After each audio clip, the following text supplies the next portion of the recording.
And 3, 2, 1, dial it in. Hi guys, Mr. Anderson here, and I'm making a quick how-to video on how to navigate through your science class website. I'm at the template here. This is something that I created before we all got together. Hopefully you've already had a chance to make a copy of this template and you've started making it your own. And if you're here, you probably have some questions on how to look around your science website or how to edit it or something like that. And we'll hopefully hit a bunch of those topics through this video, or maybe a part 2 will happen on the editing, but let's get to it. This first page, the home page, is where you should start off and what your link, your bookmark should bring you to. And this home page is going to be used for a website table of contents. Right here you can see I've got a couple of listed topics, and you should fill all of the big picture items here. So you'll see the Get to Know Me page, the science notes, the science journal. These are big picture topics. This is not a place where I'm going to put a specific week of science notes or a specific journal that you're going to have or a specific how-to video. This gets you to another table of contents that can then focus in more. So this is the big picture, then it'll focus in more, then it'll focus in more, and you'll be at the place that you want to be is the goal.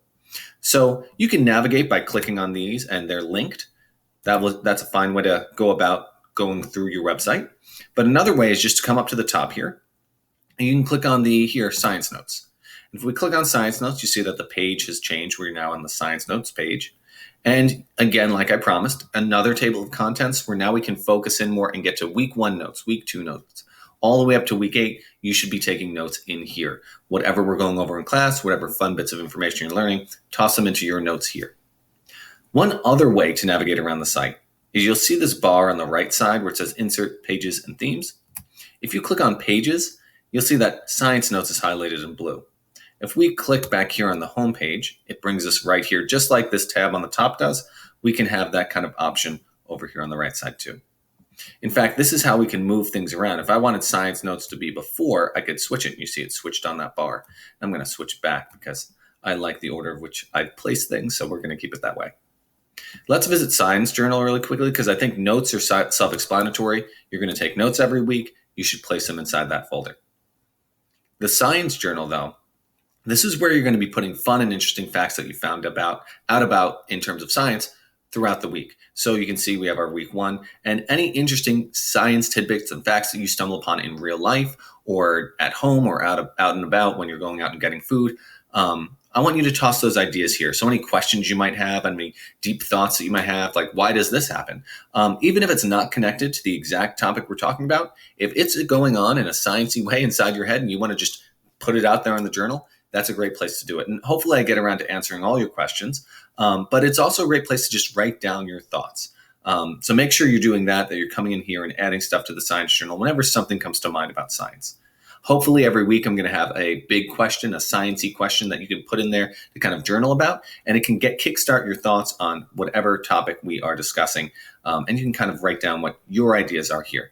Maybe before we even start talking about it in class would be a great way to do it. And then after, once we learn, you can have another journal entry where it's like, oh, I used to think this, and now I think this. And that's a great way to show where you were and where you are now, which is proof that you're learning stuff, which is the whole plan for school, right? You want to know that you're gaining something.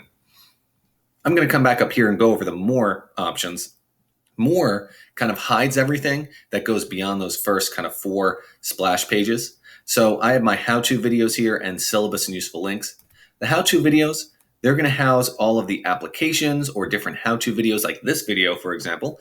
I could post here underneath the Google Classroom or the Google website, I suppose.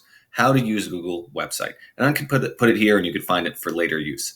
Anytime there's a how-to video that I've made or that you found online that you want to collect and save, add another label, add another link, and get those videos posted. And I'll show you how to do that in class and in a later video. The final page is our syllabus and useful links. And I haven't fully filled this out yet, but this is going to be populated with your syllabus and useful links, like it says. Currently, I have a couple of useful links, and we're going to add more, of course. But this top one is your 8th grade student classroom. That's for Franklin Middle School as a whole. This one is a link to my science website, and that's where a lot of your notes and our lessons are going to be coming from.